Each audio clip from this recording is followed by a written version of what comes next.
मंगलाचरण से स्टार्ट करते हैं। ओम अज्ञानतिमिरन्दस्य ज्ञानाञ्जनशलाकया चक्षुरुन्मिलितं येन तस्मै श्रीगुरवे नमः। नमो विष्णुपादाय कृष्णप्रेष्ठाय भूतले श्रीमते भक्तिवेदांत स्वामीति नामिने। नमस्ते सरस्वती देवे गौरवाणी प्रचारिणे निर्विशेष शून्यवादी पाश्चात्य देशतारिणे। जय श्री कृष्ण चैतन्य प्रभु नित्यानंद श्री अद्वैत गदाधर श्रीवासादि गौर भक्त वृंदा। हरे कृष्णा कृष्णा कृष्णा हरे हरे, हरे राम राम राम हरे हरे। हरे कृष्णा। सभी भक्तों का स्वागत है और सभी भक्तों को आज शुभकामनाएं रुक्मणी द्वादशी की। आज रुक्मणी माता जी का जो है जन्म दिवस माना जाता है आज के दिन, और आज का दिन बड़ा इम्पोर्टेंट है भक्ति के लिए, क्योंकि सबसे इम्पोर्टेंट जो रानी थी भगवान की, रुक्मणी थी, और बहुत प्रिय थी भगवान को, जिनका भगवान ने हरण किया था। शिशुपाल से शादी होने वाली थी उनकी, लेकिन भगवान ने उनका हरण किया क्योंकि उन्होंने एक लेटर लिखा था, love letter, first love letter written by Rukmini Devi to Shri Krishna. और लव लेटर भी ना है वो मतलब आचार्यों ने उसको भी लिखा है, किस प्रकार उन्होंने लव लेटर लिखा, क्या क्या चीजें लिखी है लव लेटर में। तो वो लव लेटर भी पढ़ने लायक है। तो मेरे गुरु जो है हिज ग्रेस प्रशांत मुकुंद प्रभु जी, तो वो उनकी क्लास हुई थी एक बार, जो जिनमें उन्होंने इसका पूरा वर्णन किया था कि क्या क्या लिखा है लेटर। बहुत प्यारा प्रसंग है, मजा आता है सुन के, बहुत आनंद आया। तो सुनना चाहिए, अगर हो सके गौतम प्रभु तो आप निकाल के उसको शेयर कर दीजिएगा आज ग्रुप में, ताकि सब लोग उसको सुन सकें रुक्मणी जी क्या। ठीक है, तो प्रवेश करते हैं हम भगवत गीता में अपनी। श्लोक क्रमांक 28, राइट? हाँ, 28। तत्वित्तो तु महाबाहो गुण कर्म विभागयो गुणा गुणेषु वर्तन्ते इति मत्वा न संजयते। हे महाबाहो, भक्ति भाव कर्म तथा सकाम कर्म के भेद को भली भांति जानते हुए जो परम सत्य को जानने वाला है, वह कभी भी अपने आप को इंद्रियों में या इंद्रिय तृप्ति में नहीं लगाता। तो यहाँ कहा गया है, जो भक्ति भाव कर्म तथा सकाम कर्म के भेद को भली भांति जानते हुए परम सत्य को जानने वाला है। तो ये जो है व्यक्ति, ये लैडर में कहाँ पहुंचेगा, कौन बताएगा? लैडर तो सबको याद होगा मेरे ख्याल से। अब जो योगा लैडर हमने पढ़ा भगवान तक पहुंचने का, वो तो हमने समझ गए, लेकिन अब ये कहाँ की, कौन सी व्यक्ति की बात चल रही, किस हिस्से में बैठेंगे ये जो व्यक्ति हैं? भक्ति भाव कर्म तथा सकाम कर्म के भेद को भली भांति जानते हुए जो परम सत्य को जानने वाला है। तो ये ऑब्वियसली जो सकाम कर्म और कर्म कांड है, ये सबसे लोअर पार्ट हो गया, जिसमें चेतना जो रहती है ना, वो खाली भौतिक इंद्रियों की तरफ रहती है, खाली इंद्रिय विषय का चिंतन जो रहता है, ये दोनों पार्ट में होता है। इसके बाद आता है निष्काम कर्म योग। तो जहां निष्काम कर्म योग आ जाता है ना, वहां से उसके अंदर आध्यात्मिक चेतना की स्टार्टिंग होती है। ठीक है, निष्काम कर्म योग, निष्काम कर्म पहले आता है, फिर आता है कर्म योग। कर्म योग मतलब फिर उसको धीरे धीरे ये समझ में आता है कि नहीं यार, खाली जो है ना फल के त्याग करने से कुछ नहीं होगा, जो है मेरे को थोड़ी सी और इसमें जो है ना समझना पड़ेगा कि किस प्रकार भगवान को प्राप्त किया जाए। तो एक उसमें इसमें कर्म योग में ना एक ऐसी अनुभूति होती है कि नहीं, इसके परे कुछ है, कोई है, चाहे भले वो निर्विकारवादी हो, चाहे मायावादी हो, चाहे जो है ना ओमकार वाले हो, चाहे जो भी हो, उसको ऐसा लगता है कि नहीं, इसके अलावा कुछ और है, जिससे जो है ना हमारे को एक शक्ति मिल रही है, जिससे सारी चीजें मिल रही है। फिर आता है उसके बाद कृष्ण कर्म, जो जिसको ज्ञान आ जाता है कि ठीक है, नहीं भगवान तो कृष्ण है, तो वो कृष्णमय कर्म करता है। लेकिन कुछ लोग कृष्णमय कर्म ना करके ज्ञान योग में घुस जाते हैं, सीधा ज्ञानमय में घुसते हैं। तो वो ज्ञान को पढ़ते हैं, वेदों को पठन करते हैं, वो अलग अलग पुराणों को पढ़ेंगे, वो अलग अलग उपनिषदों को पढ़ेंगे, उसमें क्या क्या मार्ग बताए गए हैं, कुछ लोग सिद्धि के प्रति आकर्षित हो जाएंगे कि नहीं, मेरे को तो ऐसे बैठना है, मेरे को तो अपनी इंद्रियों पे काबू करना है, मेरे को तो अपनी चेतना को जो है ना ब्रह्म रंध्र तक ले जाना है, प्राणों को। और इस प्रकार जो है ना मैं भगवान के बारे में जो है ना एकदम ध्यान करते करते अपने डिजायर्ड जो मेरे को जाना है मैं उस लोक में पहुंच जाऊं। तो ज्ञान योग ध्यान योग इस प्रकार होता है। तो ये दो जो है सकाम कर्म और कर्म कांड, इसके ऊपर के जो व्यक्ति हैं ये थोड़े बहुत आध्यात्मिक दृष्टि से उन्नत कहले जाते हैं। लेकिन जो सकाम कर्म और कर्म कांडी में लोग हैं, लगभग 95% लोग इन दो कैटेगरी में आएंगे। पूरे वर्ल्ड के 95 भी क्या 98 99 लोग आएंगे। तो मैक्सिमम कैटेगरी कौन सी हो गई? नीचे इंद्रिय तृप्ति वाली। और उसके ऊपर जो होगा ना निष्काम कर्म और आध्यात्मिक चेतना वाले, वो मात्र 2 या 4% लोग मिलेंगे पूरे विश्व में, उससे ज्यादा नहीं मिलने वाले। तो आप लोग सब उस कैटेगरी के हो, तो आप लोग सबको बहुत बहुत शुभकामनाएं। आप लोग जो है एलिवेटेड हो, भगवान कृष्ण द्वारा चुने गए हो कि आपको उनकी भक्ति मिले। तो प्रभु जी ने बहुत बार शेयर किया हिज ग्रेस अमरेंद्र प्रभु का जो एक वीडियो, जिसमें ऐसा पहाड़ की बात चलती है, नीचे सकाम कर्मी कर्मकांडी लोग, उसके ऊपर आध्यात्मिकवादी लोग, उसके ऊपर भी जो है थोड़े बहुत अध्यात्म में जो है ना कर्म करने वाले लोग, और उसमें भी जो है ना कुछ लोग खाली इच्छा से करते हैं भगवान की भक्ति कि मेरे को ये मिल जाए, मेरे को वो मिल जाए। उसके ऊपर जाके होते हैं जो सिर्फ और सिर्फ भगवान की प्रेमा भक्ति चाहते हैं, वो हर चीज में भगवान को देखते हैं। तो इस प्रकार जो ऊपर वाले टॉप के लोग हो गए वो एकदम कम से कम ना के बराबर हो, 0.001% होंगे ऐसे लोग। तो यहाँ कहते हैं तत्ववित्ता, जो पहला पहला शब्द है ना, तत्ववित्ता, जो परम सत्य को जानने वाला है। मतलब क्या परम सत्य? ये तत्ववित्ता अपन ने ना 2 श्लोक और हैं, एक 4.09 खोलो, उसमें भी ये बताया गया है तत्ववेता कौन है, मतलब उसका वर्णन है 4.09 पेज नंबर 170। यहाँ कहते हैं भगवान, जन्म कर्म च मे दिव्यम एवं यो वेति तत्वतः त्वक्त्वा देहम पुनर्जन्म नेति ममेति सो अर्जुन। मतलब हे अर्जुन, जो मेरे आविर्भाव तथा कर्मों की दिव्य प्रकृति को जानता है, वह इस शरीर को छोड़ने के पर इस भौतिक संसार पर पुनः जन्म नहीं लेता, अपितु मेरे सनातन धाम को प्राप्त होता है। तो यहाँ पे भी क्या है, तत्व तत्व का जो है ना वर्णन आया है कि तत्व से भगवान को जानता है। मतलब जो भगवान के जन्म और भगवान के कर्म, जो ये दिव्य प्रभाव है उसका, वो समझता है, वो कहलाता है तत्वतः। और एक और श्लोक आता है 4.34, जहाँ पे भगवान गुरु के बारे में वर्णन करते हैं कि तद विद्धि प्रणिपातेन परिप्रश्नेन सेवया उपदेशयन्ति ते ज्ञानम ज्ञानिनाम तत्वदर्शिनः। जिन्होंने ये तत्व से समझा है, तुम गुरु के पास जाकर सत्य को जानने का प्रयास करो, उनसे विनीत होकर जिज्ञासा करो और उनकी सेवा करो। स्वरूप सिद्ध व्यक्ति तुम्हें ज्ञान प्रदान कर सकते हैं, क्योंकि उन्होंने सत्य का दर्शन किया है। तो जो स्वरूप सिद्ध व्यक्ति है वो तत्ववेता है, उसको तत्व का ज्ञान है कि भगवान का तत्व क्या है। एक्चुअल में तत्व मतलब एलिमेंट्स, सब्सटेंस जिसको बोलते हैं, एकदम बारीकी से घुस के हर चीज में देखना कि ये किस चीज से बना है। तो एक और हमने स्वरूप सिद्ध जो है ना व्यक्ति का हमने डेफिनेशन पढ़ा था अभी 2-3 श्लोक पहले। कौन है स्वरूप सिद्ध व्यक्ति? ठीक है, स्वरूप सिद्ध व्यक्ति 18वें नंबर में 3:18 में है ना। यहाँ कहते हैं भगवान, स्वरूप सिद्ध व्यक्ति के लिए न तो नियत कर्मों को करने की आवश्यकता रह जाती है, न ऐसे कर्म न करने की कोई कारण ही रहता है। उसे किसी अन्य जीव पर निर्भर रहने की आवश्यकता भी नहीं रहती है। तो ये प्रॉपर्टीज है। स्वरूप सिद्ध व्यक्ति कौन होता है? वो अपने नियत कर्म, न तो अपने नियत कर्म की उसको आवश्यकता नहीं होती और ना ही कर्म करने का कोई कारण रहता है। एक्चुअल में वो ना हर चीज भगवान पे छोड़ देता है। स्वयं जीता भगवान के लिए, खाता भगवान के लिए, उठता भगवान के लिए, बैठता भगवान के लिए, काम करेगा तो भगवान के लिए करेगा, सेवा करेगा तो भगवान की करेगा।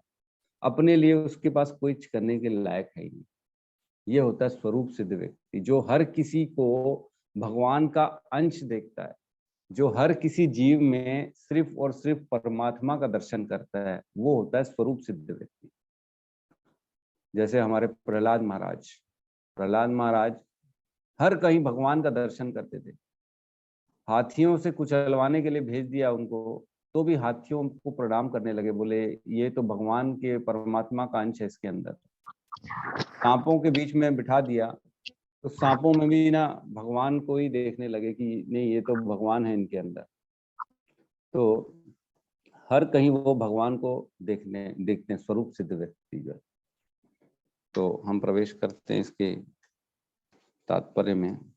परम सत्य को जानने वाला भौतिक संगति में अपनी विषम स्थिति को जानता है। वह जानता है कि वह भगवान का ही अंश है और उसका स्थान इस भौतिक सृष्टि में नहीं होना चाहिए, क्योंकि वो जानता है कि मेरे को भगवान की सेवा के लिए मैं बना हूँ। भगवान जैसे आज की डेट में ना देखो क्या होता है, जैसे साइंटिस्ट ने रोबोट बना रहे हैं अपनी सेवा करने के लिए, आर्टिफिशियल इंटेलिजेंस बना रहे हैं अपनी सेवा करने के लिए, कि ठीक है हमारे घर के काम करेंगे, ये करेंगे, वो करेंगे, जो ऑर्डर देंगे करेंगे, बच्चों को साथ समय देंगे। तो हम देखते हैं ना एलेक्सा फेलेक्सा, आपने देखा होगा बहुत लोगों ने कि एलेक्सा लाइट ऑन करो, एलेक्सा एसी ऑन करो, तो वो एसी ऑन कर देती है। एलेक्सा जो है इसका आंसर बताओ, गूगल से फिर वो निकाल के आंसर बताती है। तो ये आर्टिफिशियल इंटेलिजेंस हमने बनाई है अपनी सेवा करने के लिए। लेकिन आजकल आपने सबने पढ़ा होगा कि जो आर्टिफिशियल इंटेलिजेंस है ना, वो धीरे धीरे मनुष्यों को हैक कर रही है। कल परसों ही तो पेपर में आया था, पढ़ा था कि नहीं लोगों ने? तो वो हैक कर रही है अब धीरे धीरे, वो उसका इन्वॉल्वमेंट इतना ज्यादा हो गया है आपके जीवन में कि आपको समझ में नहीं आ रहा, वही आपको चला रही है। तो ऐसी होता है, जैसे भगवान ने हम सबको बनाया अपने आनंद के लिए, लेकिन हमने क्या किया, धीरे धीरे हमने अपनी बुद्धि का प्रयोग करके अपने आनंद के बारे में सोचना चालू कर दिया। तो भगवान ने क्या किया, ठीक है तुमको आनंद चाहिए, तो क्योंकि भगवान हमारे पिता हैं, परम पिता हैं और हमारे लिए हमेशा अच्छा सोचते हैं, इसलिए उन्होंने हमारी इच्छा पूर्ति के लिए दोबारा हमारे को यहाँ इस सृष्टि में भेज दिया कि ठीक है तुम जाओ और आनंद प्राप्त करो, जैसा जैसा आनंद चाहिए, जो जो इच्छा चाहिए वो पूरी करो। उड़ने की इच्छा है तो चिड़िया बन जाओ, मांस खाने की इच्छा है तो जो है ना शेर बन जाओ, जो इच्छा है वो करो। और हमारी इच्छा के अनुसार हमारा शरीर प्रदान किया जाता है हमारे को 84 लाख योनियों में। तो ये भगवान ने हमारे को प्रदान किया। तो हमारी जो एक्चुअल में स्वभाव है ना, हम भगवान की सेवा करने के लिए भगवान के द्वारा बनाए गए, और हम उस सोच से विमुख हो गए और हमने अपनी सेवा के लिए सोचा, इसलिए हम इस सृष्टि में आ गए। तो हमारे को हमारे मूल स्वभाव जो है ना, जो हमारी ओरिजिनल रिलेशनशिप है भगवान से, उसके बारे में सोचना चाहिए। और हमारे को जो है ना दोबारा भगवान के पास जाना है, दोबारा उनकी सेवा करके वहां पे पहुंचना है। तो हम इस ब्रह्मांड नायक के जो है ना सेवक हो जाएंगे, दोबारा दोबारा इस फिर भौतिक संसार में आने की जरूरत नहीं पड़ेगी, क्योंकि वो हमारे को फिर दोबारा अपने शरण में ले लेंगे। तो वही बता रहे हैं यहाँ पे, भौतिक सृष्टि में नहीं जाना ही है, वह अपने वास्तविक स्वरूप को भगवान के अंश के रूप में जानता है, जो सच्चित आनंद है। और उसे यह अनुभूति होती रहती है कि मैं किसी कारण से देहात्म बुद्धि में फंस चुका हूँ। तो हम फंस चुके हैं, ये हम समझ सकते हैं, ठीक है। तो ये ऐसे जो लोग होते हैं ना, वो अपने आप को कभी भी इंद्रियों में या इंद्रिय तृप्ति में नहीं लगाता। वो हमेशा ये समझता है कि ये जो इंद्रियां हैं ये खाली माया के द्वारा चलाई जा रही है, और इसमें अगर फंसूंगा तो मैं फंसते चले जाऊंगा। इंद्रियों को कहाँ करता है, वो डाइवर्ट करता है, भगवान की शरण में डाइवर्ट करता है, ठीक है। तो जो भक्त होता है वो सिर्फ कृष्ण भक्त होता है, और जो देवी देवताओं के भक्त होते हैं ना, उनको भक्त नहीं बोला जाता, उनको जो है ना उपासक बोला जाता है, देवी देवताओं के। क्योंकि जो देवी देवताओं के उपासक होते हैं ना, वो देवी देवताओं से इसलिए उनकी पूजा करते हैं क्योंकि उनको कुछ चाहिए, उनकी कुछ डिमांड होती है। कृष्ण का भक्त जो होता है ना, वो उसको कोई डिमांड नहीं होती। भक्त मतलब वो जो निष्कर्म निष्काम से भक्ति करे, उपासना करे, वो भक्त हो गया। लेकिन अगर किसी कामना से आपने भक्ति की, दैट इज नॉट अ भक्ति, that is a commercial deal. एक डीलिंग हो गई, भैया मेरे को आप ये दो तो मैं आपकी उपासना करूँ। मैं आपकी पूजा करूंगा, आपके लिए लड्डू बांटूंगा, आपके लिए जोत जलाऊंगा, आपके लिए नंगे पैर चलूंगा, लेकिन मेरे को आप ये प्रदान करो। तो ये भक्ति नहीं होती। तो देवी देवताओं की जो भक्ति होती है ना, उसमें कहीं ना कहीं हेतु होता है, लेकिन भगवान श्री कृष्ण की भक्ति में हेतु नहीं होता। तो ये जो समझता है ये तत्ववेत्ता है, और ये जो तत्ववेत्ता है ना, वो अपने आप को सकाम कर्मों में नहीं फंसाता है, और वो अपने आप की इंद्रियों और इंद्रिय तृप्तियों से परे हो जाता है। तो धीरे धीरे भगवान समझा रहे हैं इसको, अर्जुन को, कि ज्ञानी अज्ञानी कौन है पहले समझाया। फिर उसके पहले समझाया कि जो है ना, नियत कर्म ना करने, मेरे को खुद को नियत कर्म करने पड़ते हैं। जो जो जो श्रेष्ठ होता है, यत यद आचरिति श्रेष्ठ तत् तत् देवेत करो जना। तो जो श्रेष्ठ होता है उसका आचरण सब लोग करते हैं, इसलिए तुम ऐसे कर्म करो जो तुम्हारा आचरण करे।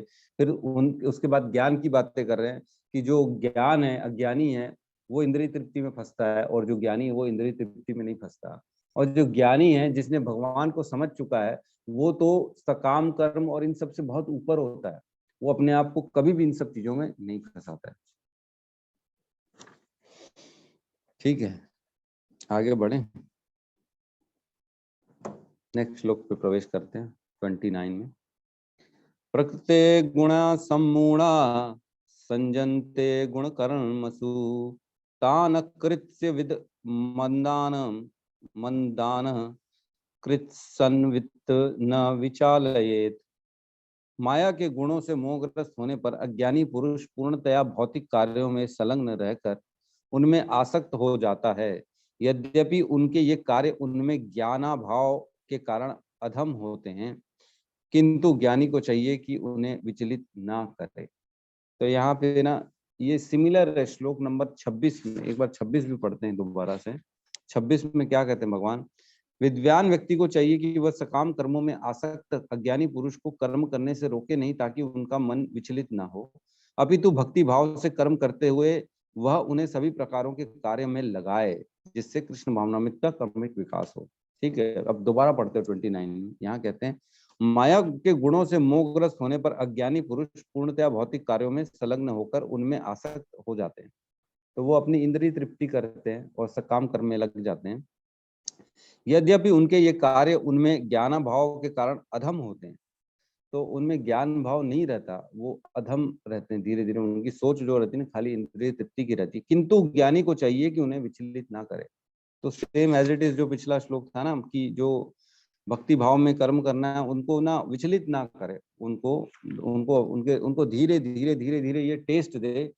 जो हायर टेस्ट देगा ना, तो फिर लोअर टेस्ट से आदमी वो होता है, दूर होता जाएगा। तो हायर टेस्ट और लोअर टेस्ट कौन सा है? 2.59 में बताया ना भगवान। 2.59 पेज 112। यहाँ कहता है, विषया विनिवर्तन्ते निराहारस्य देहिना रस्य वर्जम रसो अपवस्य परम दृष्टवा निवर्तते। देहधारी जीव इंद्रिय भोग से भले ही निवृत्त हो जाए, पर उसमें इंद्रिय भोगों की इच्छा बनी रहती है। लेकिन उत्तम रस के अनुभव होने से ऐसे कार्यों को बंद करने पर वह भक्ति में स्थिर हो जाता है। तो जैसे उत्तम रस मिलता है ना, तो लोअर टेस्ट के लिए आदमी छोड़ देता है। पहले हम सब जो है ना, देर तक सोने वाले जरूर होंगे कभी ना कभी। सब तो बचपन से 4 बजे उठने वाले नहीं थे। क्यों अमृत प्रभु, पहले कितने बजे तक सोते थे? मैं 7-8 में पढ़ता था तो मैं 9 बजे 10 बजे तक सोता था। 10 बजे तक सोते थे। और आप रोहित प्रभु? मैं 7 बजे तक सोता था प्रभु जी, 6:30 7 शुरू बजे से? तक। हाँ हाँ इतने देर तक कभी नहीं सोए? हाँ, नहीं देर तक तो कभी नहीं सोया प्रभु जी। अच्छा, और आप गौतम प्रभु? प्रभु जी मैं वही 6:30 तक। अच्छा, फिर भी आप लोग तो यार सतोगुणी वाले आदमी हो। मैं भी पहले 9-10 बजे तक सोता था। तो सब लोग, मेरे को तो ऐसा लगता है सब लोग पहले कम से कम 8-9-10 तक तो सोते ही होंगे। ठीक है, लेकिन 4 बजे तो कोई भी नहीं उठता था। सबको प्रॉब्लम होती थी, इतनी सुबह कौन उठेगा, क्या करेंगे उठ के? सोने में जो आराम है, जो मजा है, वो किसी और चीज में कहाँ है, यही सोचते थे। लेकिन अब क्यों उठ जाते हैं? क्योंकि अब हायर टेस्ट मिल गया है। मालूम है नींद से भी अच्छी चीज है एक जो हमको मिलती है सुबह सुबह नाम जप करने से, भक्ति करने से जो आनंद मिलता है, वो आनंद दिन भर ऐसी वाइब्रेशन डालता है बॉडी में कि मजा आ जाता है। सुबह उठे नाम जप किए, वाह क्या काम हो गया हमारा, भक्ति हो गई हमारी, भगवान को याद कर लिया। तो हायर टेस्ट मिलने से लोअर टेस्ट को आदमी भूल जाता है। तो उसी प्रकार जो विद्वान ज्ञानी है ना, वो अज्ञानी जो भौतिक भोगों में लगा हुआ है ना, उनको धीरे धीरे धीरे धीरे हायर टेस्ट कराने की कोशिश करता है।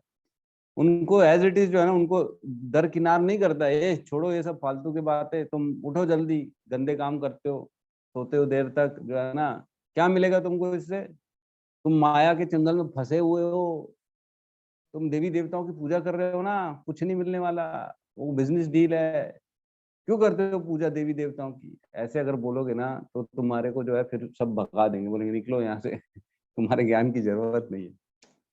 लेकिन उनको समझाना है कि नहीं नहीं ठीक है, आप जो कर रहे हो ये ठीक है, लेकिन इसके साथ साथ आप ये भी करो, तब आपको एक्चुअल फल मिलेगा। तो क्या होगा, उनको समझ में तो आता नहीं है। जैसे हम लोग भी पहले देवी देवताओं की पूजा करते थे, तो कहीं ना कहीं प्रभु श्री राम, जय जगदीश हरे, सब चीजों का हमारे मुख से नाम निकलता था, विष्णु का, कृष्ण का, कहीं ना कहीं थोड़े बहुत आध्यात्म में थे हम, स्पिरिचुअल थे। तो धीरे धीरे धीरे क्या होता है, ये सब नाम लेते लेते लेते भगवान की स्वीकृतियां होती है, फिर जब हमको भक्ति मिलती है।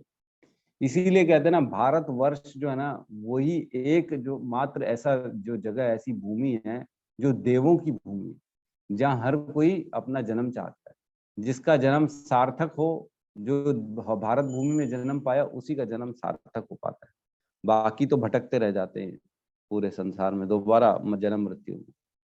तो यहाँ कहते हैं कि माया के कारण जो है ना, माया के गुणों से मोहग्रस्त होता है। तो माया का गुण जो है ना, 7:14 में हमने पढ़ा है, 7.14 में कहते हैं भगवान, देवी ही ऐसा गुणमयी मम माया दुरत्तया मामेव ये प्रपद्यन्ते माया मिताम तरंती थे। तो जो ये माया है ना, माया ऐसी है कि, एक मिनट इसका अनुवाद ही पढ़ देता हूँ,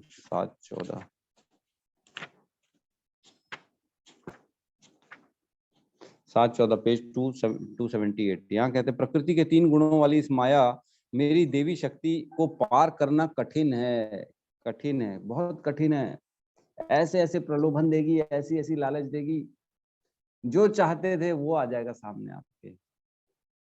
बचपन से जिसके बारे में सोचा, जिसके लिए रातों को जगा, अब भक्ति में लगने के बाद वही आ जाएगी सामने। अरे चलो ठीक है, दोस्ती कर लेते हैं, बोलेगी आपसे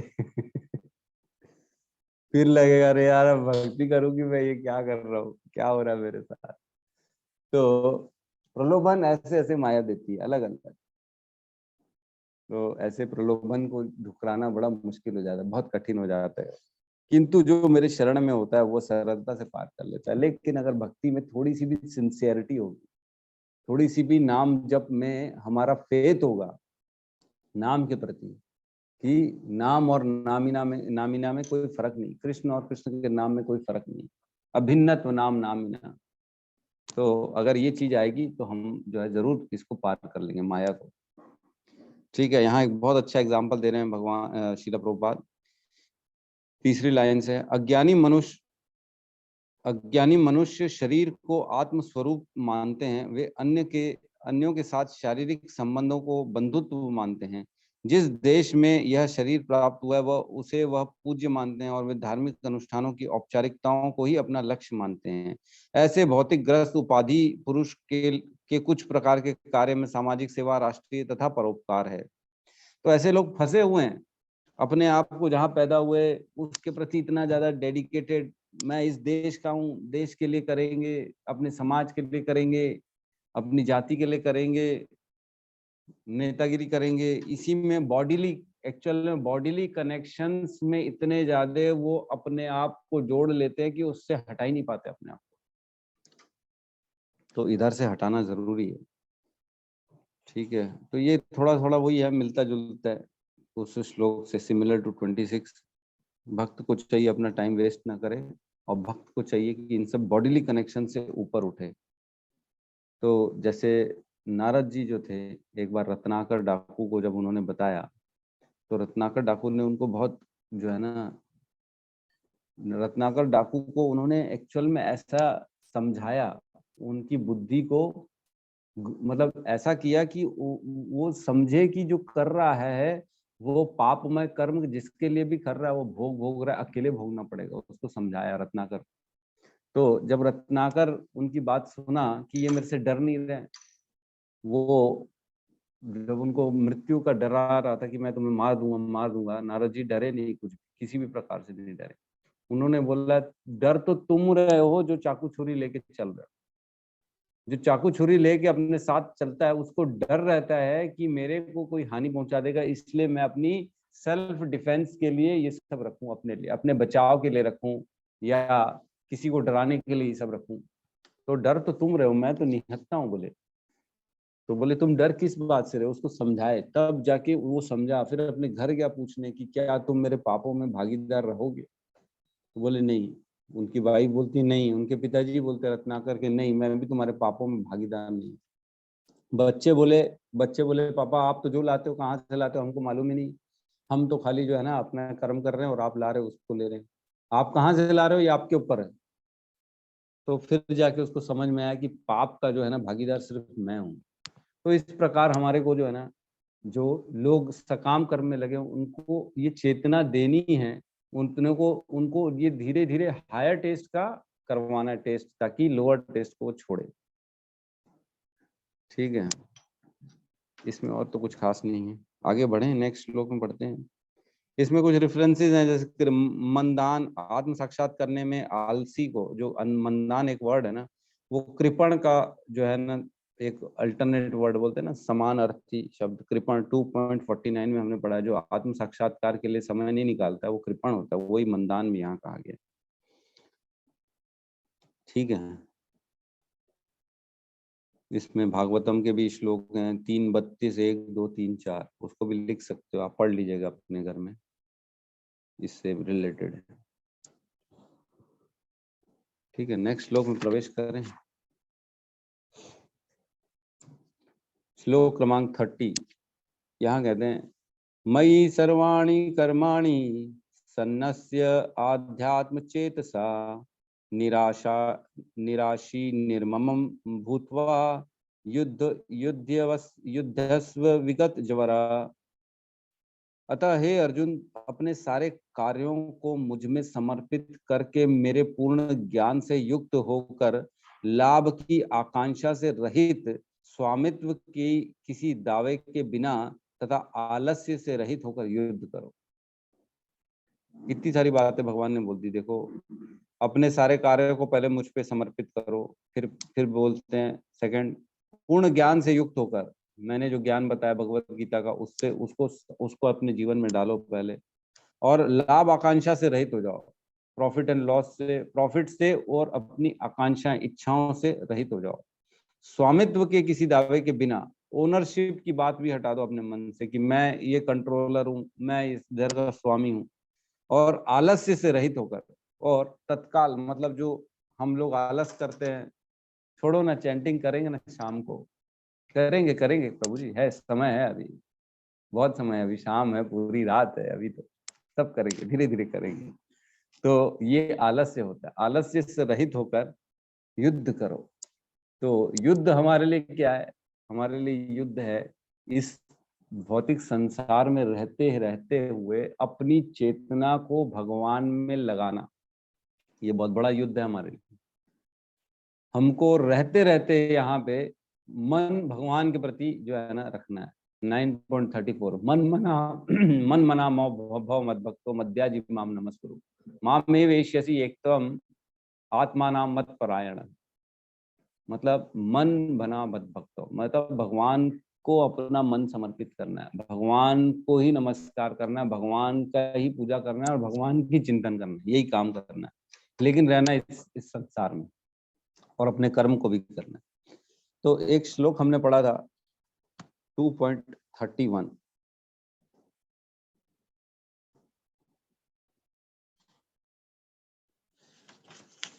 पेज नंबर 89।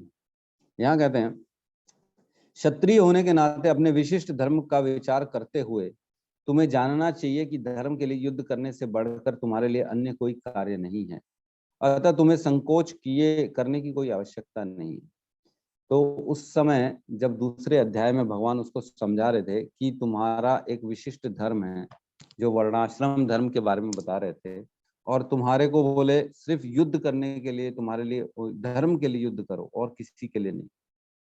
तो अब इसी को और रिफाइंड वे में भगवान ये लोअर टेस्ट है ये, और इसके बाद अब जो हम पढ़ रहे हैं 30 नंबर श्लोक, ये और हायर टेस्ट हो गया और ज्ञान से परिपूर्ण हो गया। अब भगवान कह रहे अपने सारे को मुझ में समर्पित करके पूर्ण ज्ञान से युक्त होकर लाभ और आकांक्षा से रहित, स्वामित्व की किसी दावे के बिना तथा आलस्य से रहित होकर युद्ध करो।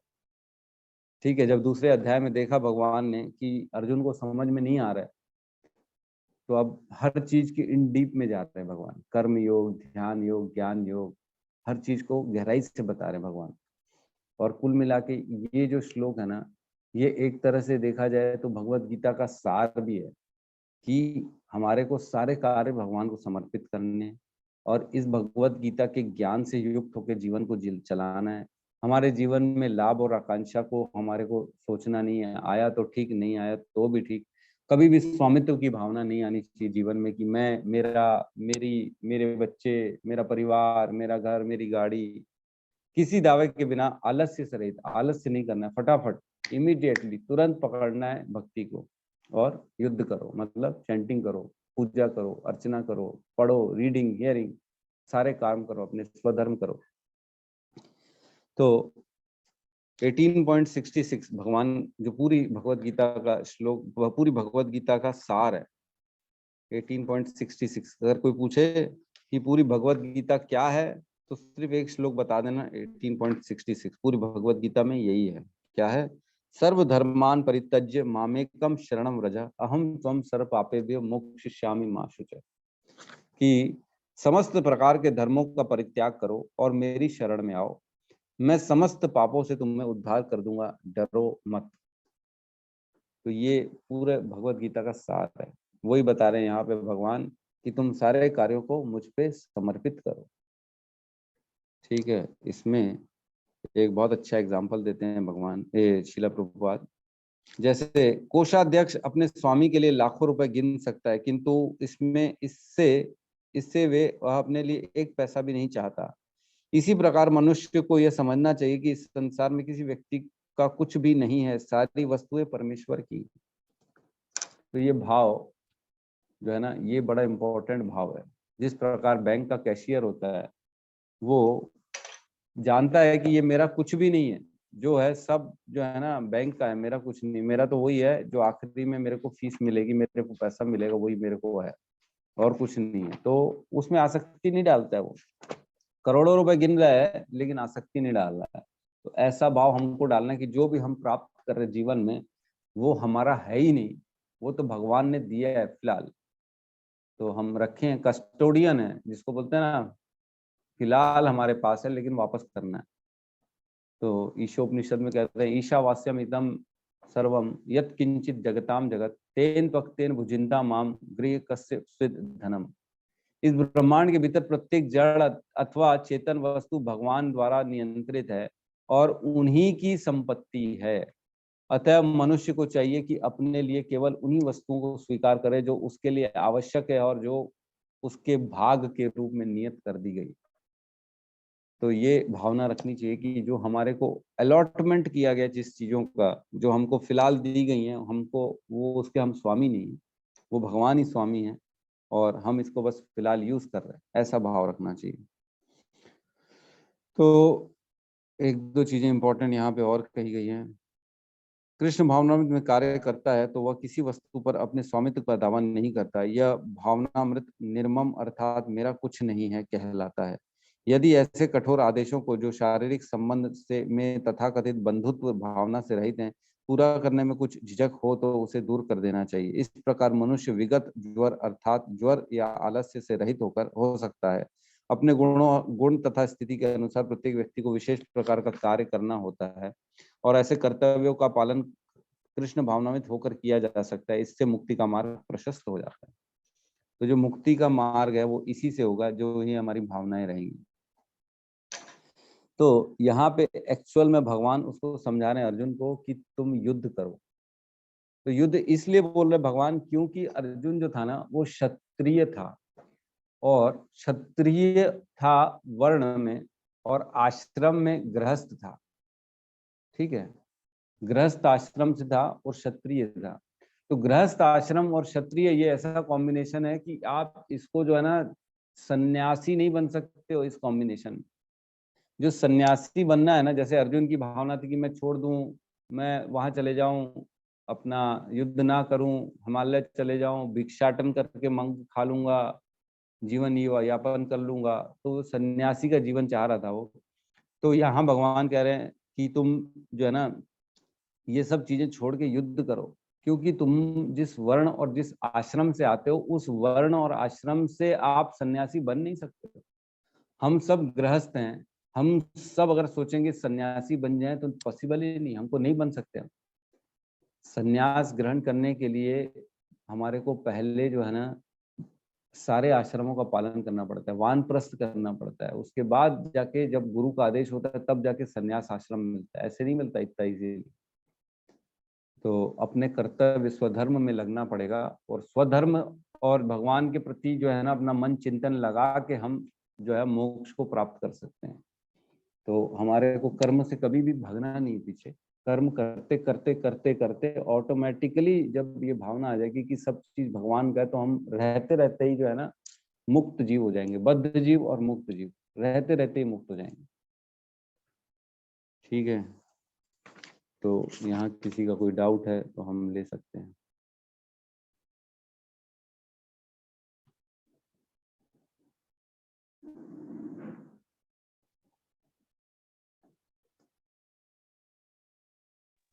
हरे कृष्णा प्रभु जी। जी प्रभु जी। प्रभु जी, यहाँ पर विगत ज्वर का मतलब क्या है? कि ज्वर तो आलस हो गया, लेकिन विगत मतलब बहुत ज्यादा क्या?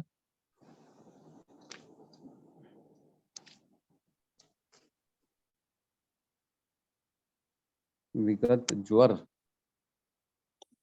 ज्वर या आलस्य से रहित होकर, तो ज्वर तो मतलब आलस्य का मतलब बताया गया यहाँ पे। तो विगत प्रभु जी क्या होगा? मैं इसको पढ़ के आपको बता दूंगा विगत ज्वर का क्या मतलब होता है अच्छे से, जी प्रभु जी। है ना। कौन सी लाइन में लिखा है ये लास्ट में तीसरी लाइन प्रभु जी, मेरा वो दूसरी वाली भागवत गीता है तो उसमें लाइन थोड़ा चेंज है, लास्ट तीसरा चौथा लाइन है।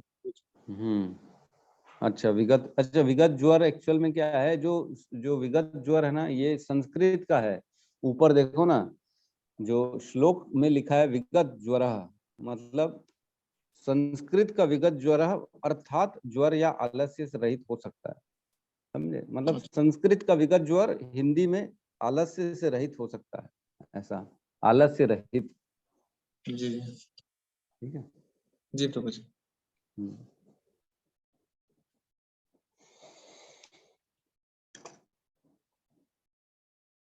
ठीक है, और कोई कुछ कहना चाहता है, कुछ डाउट है तो। ये सोनिका माता जी, क्या मैं रुक्मणी पत्र गाने का प्रयास कर सकती हूँ?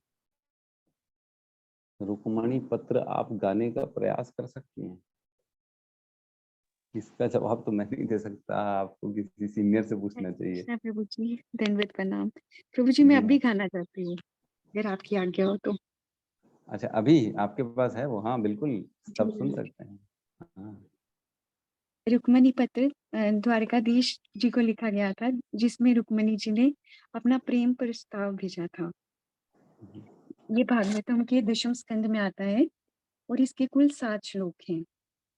मैं गाने का प्रयास कर रही हूँ।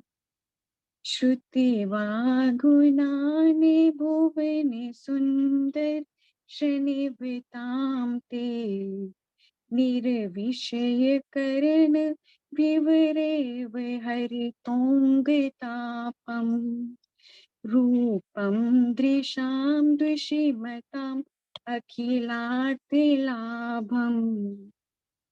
त्वय्यच्युता विशति चितं पत्रपं मे का त्वां मुकुन्द महति कुलशील रूपम विद्यावयोद्रविनिधाम अभिरात्मतुल्यम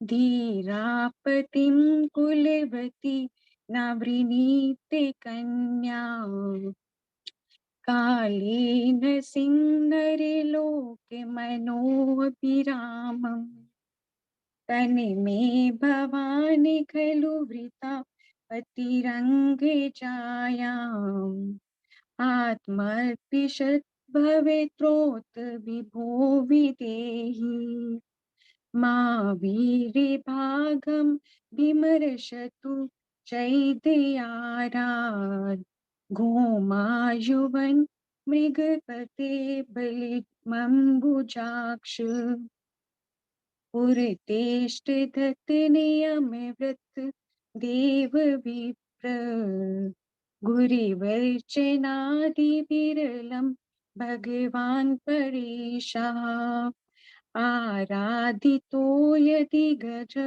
एत्यपानिं गृह्णातु मे नादमे घोष सुतादयोन्ये श्वो भाविन त्यजमितो द्वहने विधरिभान् गुप्तास्मते पृतनत विपरीता निम्मर्थे चैदमगधेन्द्र बलं प्रसह्य मां राक्षसेन विदोन देह वीर्यशूलिकाम् अन्तापुरान्तरचिरिम निहत्य बन्धुं सत्त्वामुदेकतमितं प्रवदाम्युपायम् पूर्वेदुरस्ति महति कुलदेवी यात्रा यस्ताम्बरं नववधू गिरिजामुपेयात् यस्याङ्गकृपङ्कजरज स्नपनं महान्तो वाञ्छत्म्युतापतिरिव महतमुपहत्य हरिमां भुजाक्षनालभे भवतः प्रयाधम् जहियामि सूनमिवत कृशान् शतमजन्मभि स्यात्। हरे कृष्णा प्रभु जी। बहुत सुंदर तालियां। बहुत सुंदर माता जी, बहुत बहुत धन्यवाद। आपने गाया और बहुत अच्छे से गाया और बहुत इजीली गा लिया आपने, जबकि वे बहुत डिफिकल्ट है, इजी नहीं है ये इतना। पहले रूटीन में गाती थी इसलिए मुझे याद है ये। अरे वाह, अभी नहीं गा बहुत पा रही सुंदर। हूँ। कौन से अध्याय में, कहाँ पे वर्णित है ये? ये भागवतम के दशम स्कंद में आता है। दशम स्कंद कौन से अध्याय में है क्या? अध्याय मुझे याद नहीं है अभी। तो आपने ये सब याद किया हुआ है पूरा? जी प्रभु जी, मुझे पहले रूटीन में गाती थी तो गाते गाते याद हो गया था। अच्छा, मतलब बगैर देखे आपने ये पूरा गाया अभी? नहीं, अभी तो मैंने देख के गाया है क्योंकि काफी देर से गाया नहीं था ना, इसलिए अभी तो मैंने अच्छा, देख के गाया। बहुत बढ़िया, सुंदर। बहुत बढ़िया। नहीं, रियली बहुत मानना पड़ेगा माता जी को। तो बहुत सुंदर ढंग से माता जी ने गाया,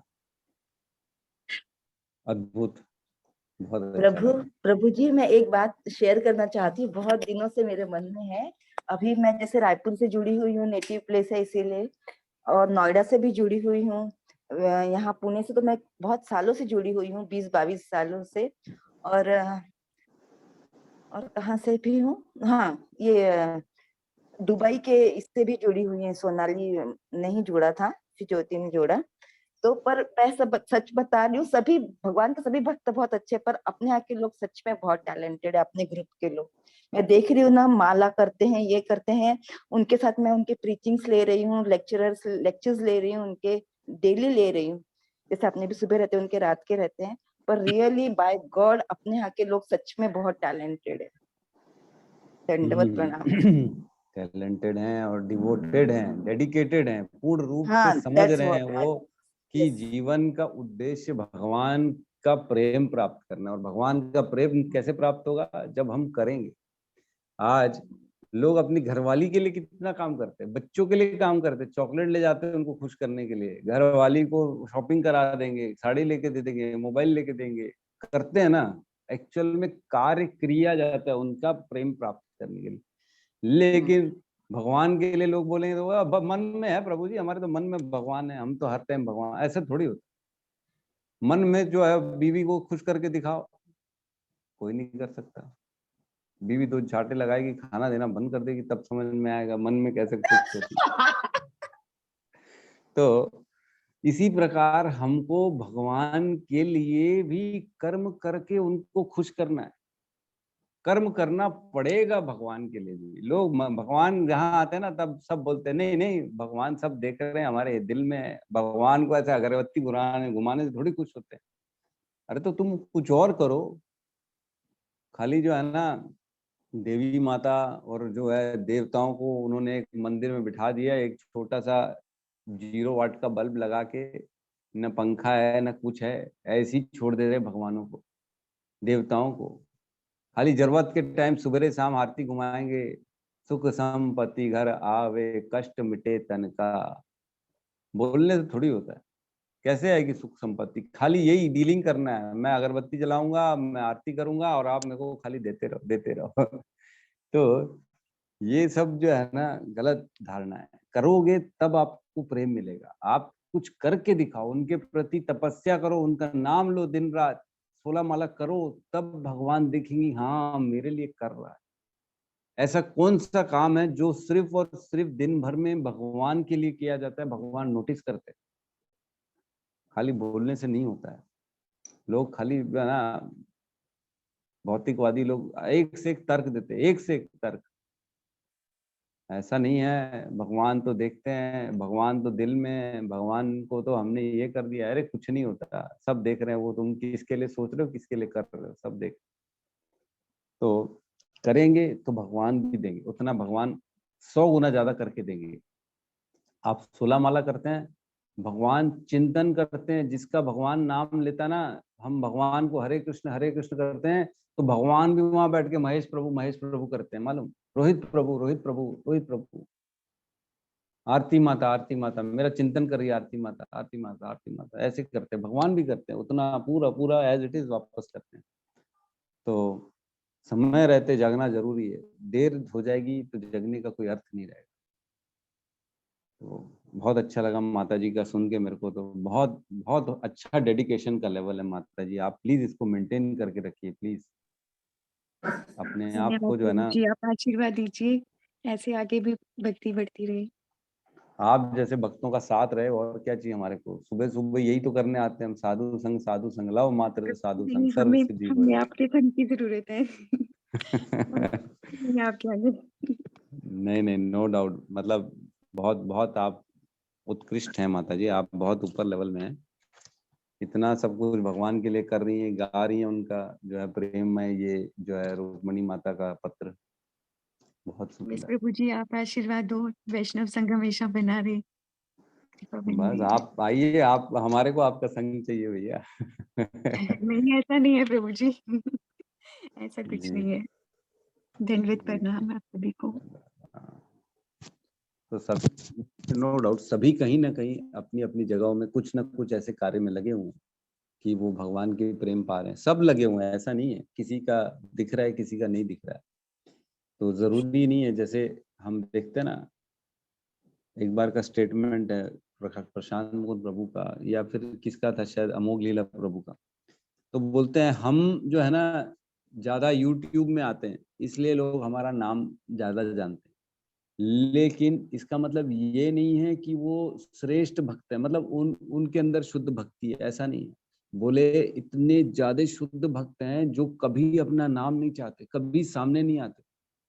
इतने शुद्ध भक्त है, अंदर ही चल रही उनकी भक्ति। बोले संसार से कटे हुए, उनको लेना देना नहीं, कोई भक्ति कर रहा है नहीं कर रहा है, कोई उनका नाम जान रहा है नहीं जान रहा है, उससे कोई लेना देना नहीं।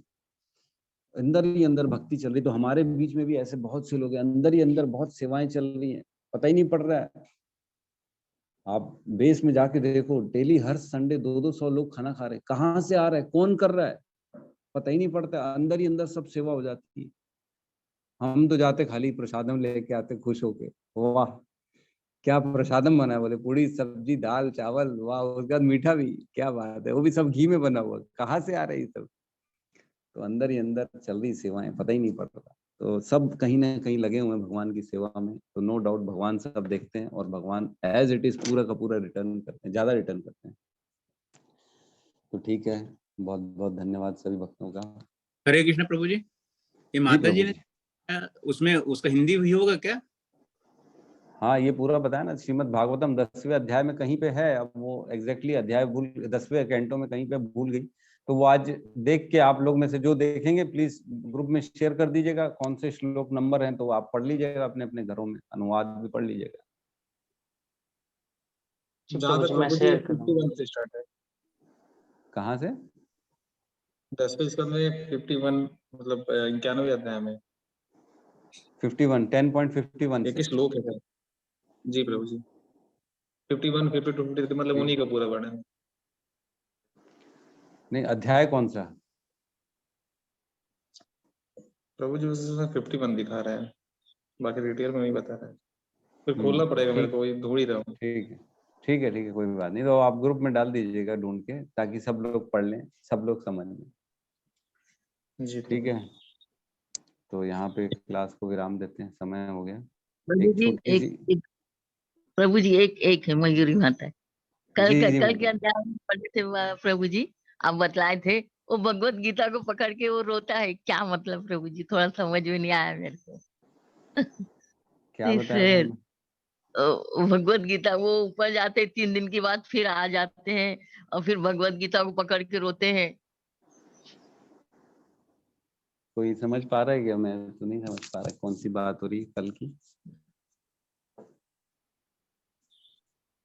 क्या कल की ऐसा क्या पॉइंट था? 3 रोता है, मैं नहीं समझ पा रहा तो हूँ। मुझे आपने एक उदाहरण दिए थे उसका तो नहीं बोल रहे मतलब जो बच्चा स्कूल में जो फर्स्ट टाइम मतलब नहीं, वो 3 दिन तक के मृत्यु के पश्चात 3 जाता, फिर उसके बाद धरती पे आता है और भगवत गीता को पकड़ के रोने लगता है। नहीं, शायद यहाँ प्रभु नहीं, जी यहाँ नहीं था, दूसरी जगह बता रहे हैं माता जी। यहाँ तो शायद अपन कर नहीं पड़े थे। वो स्टोरी नहीं प्रभु नहीं जी मैं, शायद माता जी कहीं और सुनी है, और वो उसका पता जो नर्क लोग चले जाते हैं, फिर उनको पता चलता है, या कि सब स्वप्न में शायद रहते हैं, फिर नीचे आते हैं, स्कॉन पे जाते हैं, भागवत गीता, ऐसा कुछ था जो कि स्टोरी हाँ हाँ, वही, भगवत वो फिर तमाल पकड़ प्रभु के बताए थे कथा, वो मेरी यहाँ की नहीं है, तमाल प्रभु कथा बताए थे कि एक जो है ना, गलती से उसकी जो है ना, गलत आदमी को पकड़ के ले जाते हैं, ये जो है ना, ये यमराज के दूत ऊपर ले जाते हैं। तो जब देखते हैं कि गलत आदमी को पकड़ के ला लिया है ये, अरे इसका तो समय नहीं आया था, इसको वापस भेजो, तो वो जाता नहीं वापस, बोलता है भैया पहले बताओ कि मैं कैसे बच सकता हूँ इन सब चीजों से। तो जब नहीं प्रवेश करने के लिए मना कर देता है, तब उसको बताते हैं तुम धरती में रहते हुए ना इस्कॉन की भगवत गीता पढ़ो, तो हम सब इस यमदूतों से, यमराज से, इन पनिशमेंट से, नरक लोगों से बच सकते हो, नहीं तो कोई और इसका रास्ता नहीं है। तो उसको जो है दोबारा जब लाया जाता है तो तुरंत वो उठता है, मृत्यु शैया में था वो, वापस उठता है, दौड़ के जाता है, भगवत गीता इस्कॉन की पकड़ लेता है और बहुत रोता है कि मैं इतने पास होते हुए भी भगवत गीता पढ़ा नहीं मैंने जीवन भर। तो इस टाइप की कथा है मेरी, मेरे ख्याल से आप यही वाली कथा की बात कर रहे हो माता जी। जी हाँ प्रभु जी, यही है जी। हाँ ठीक है, मैं बोली तो क्यों भगवत गीता पकड़ता हूँ। धन्यवाद प्रभु जी। जी जी, बहुत बहुत धन्यवाद, धन्यवाद। हरे कृष्ण हरे हरे कृष्ण। कृष्ण। ठीक है, तो सब मिलके एक बार हरे कृष्ण महामंत्र का जाप कर लेते हैं और सेशन को क्लोज करते हैं। हरे कृष्णा कृष्णा कृष्णा कृष्णा हरे हरे हरे राम राम राम हरे हरे। सभी भक्त सभी भक्त वृंद की जय। जय जगत गुरु श्रील प्रभुपाद की जय। जय। निताय गौर प्रेमानंदे हरि हरि हरि बोल। बोल।